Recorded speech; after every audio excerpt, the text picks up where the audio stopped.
నంద్యాల పట్టణంలో దారుణం చోటు చేసుకుంది. ఆటోనగర్ సమీపంలో లోకేశ్వర్ రెడ్డి అనే విద్యార్థిని అటకాయించిన దుండగులు డబ్బులు ఇవ్వాలని డిమాండ్ చేశారు. నా దగ్గర డబ్బులు లేవని విద్యార్థి చెప్పడంతో విచక్షణ కోల్పోయిన దుండగులు కింద పడేసి ఆ విద్యార్థిని కొట్టారు. అందరితో ఆగకుండా ఆ విద్యార్థి చెవిని కొరకడంతో చెవి కొంత భాగం కింద పడింది. లోకేశ్వర్ రెడ్డి ప్రస్తుతం నంద్యాల ప్రభుత్వ సర్వజన ఆసుపత్రిలో చికిత్స పొందుతున్నాడు. ఘటనపై పోలీసులు కేసు నమోదు చేశారు. ముఖ్యంగా పట్టణంలో దుండగులు విపరీతంగా చెలరేగుతున్నారని, ఈ మధ్యన ఇటువంటి ఘటనలు ఎక్కువగా పునరావృతం అవుతున్నాయని ఈ సందర్భంగా స్థానికులు తెలిపారు. ఘటనపై చర్యలు తీసుకోవాలంటూ కోరారు. పూర్తి వివరాలు మనం వారి మాటల్లోనే తెలుసుకుందాం. వెంచర్ల దగ్గర ఫంక్షన్ పోయి వస్తుండగా మా తమ్ముని ఫ్రెండ్ని కొట్టినాడు. మా ఫ్రెండ్ని తమ్ముని కొట్టింటే మా ఫ్రెండ్ని పంపించినాను తీసుకురాబో అని చూపించి అని కొట్టినాడు. ఎన్ని గంటలు జరిగింది? 9:30-10 ఆ మధ్యలో రాత్రి జరిగింది. మేము పోయినాము కాపాడికి. డబ్బులు అడిగినందుకు మా దగ్గర డబ్బులు లేవు. భార్య ఘోరంగా కొట్టినారు. మా తమ్ముడు చెవు కొరికేసినాడు. దారుణంగా చచ్చే స్టేజ్లో పడిపోయినాడు. కాళ్ళు చేతులు దండం పెట్టినా కూడా వదలలేదు. మా ఏడ్చి కాళ్ళు ముఖ్య అన్ని దండం పెట్టినా కూడా వదలలేదు సార్ వాళ్ళని మమ్మల్ని. ఇంకా వచ్చేసి పడిపోవడంతో మేము మా తాతకు ఫోన్ చేసాం, పోలీసులకు ఫోన్ చేసాం. ఇది జరిగింది. సిఐ గారు తప్పిపోయినా కూడా వదలలేదు. SJR school chairman Kondareddy birthday ఫంక్షన్కు మా పిల్లలు షూటింగ్కి పోయినారు. చూసి వస్తుండగా అక్కడున్న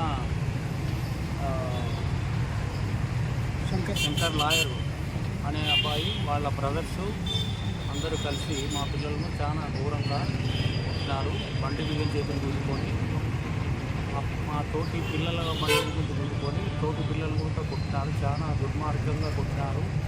చాలా అంటే చనిపోలేదు అంతే. మా మనోడు చావబ్రతులలో ఉన్నాడు. పోయి కింద పడ్డా కానీ వెనక ముందర వెళ్ళి చేతులు ఇరగదీసి రోడ్డులో, గ్రావెల్ రోడ్లో, మెటల్ రోడ్లో ఈడ్చి చాలా బీభత్సం చేశారు. కాబట్టి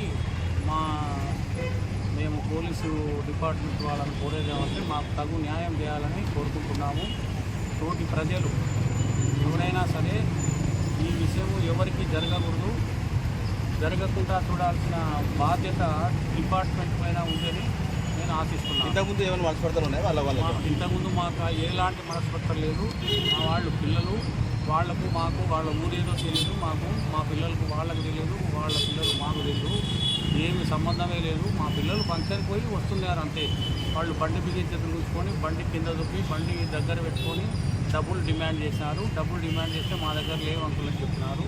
చేతులు ఎత్తి దండ పెట్టినా కాళ్ళకు ముక్కుతామంటే వదిలిపెట్టకుండా కొట్టినారు. చాలా బీభత్సం కొట్టినారు. మొత్తం సీసీ ఫుటేజ్లు కూడా అన్ని రకాలుగా మా దగ్గర ఆధారాలు ఉన్నాయి. వీలైనంత వరకు అది పోలీసు దొరలు, సిఐ దొరగారికి, డిఎస్పీ దొరగారికి, ఎస్పీ దొరగారికి మేము అన్నీ చూపించగలుగుతాము. చూపించిన తర్వాత వాళ్ళు న్యాయం చేయాలని కోరుకుంటున్నాము. నమస్కారం సార్. పిల్లల కాడ నుంచి ఏమైనా డబ్బులు కానీ బండు కానీ పిల్లల డబ్బులు ఎవరి దగ్గర డబ్బులు లేవని చెప్పిన దానికి ఇదంతా జరిగింది. డబ్బులు లేక ఒకవేళ దాటి ఇచ్చిందేమో. డబ్బులు లేవన్నందుకే పోయినట్టు కొట్టారు. గిరీష్ అనే అబ్బాయి ఫస్ట్, తర్వాత లోకేష్, తర్వాత సాయి, తర్వాత ఉమాకాంత్ రెడ్డి, పిల్లలందరినీ మహేష్ రెడ్డిని అందరినీ కొట్టారు. బండి తీసుకొని హ్యాండ్ తీసుకున్నారు. బండి చెప్పినారు.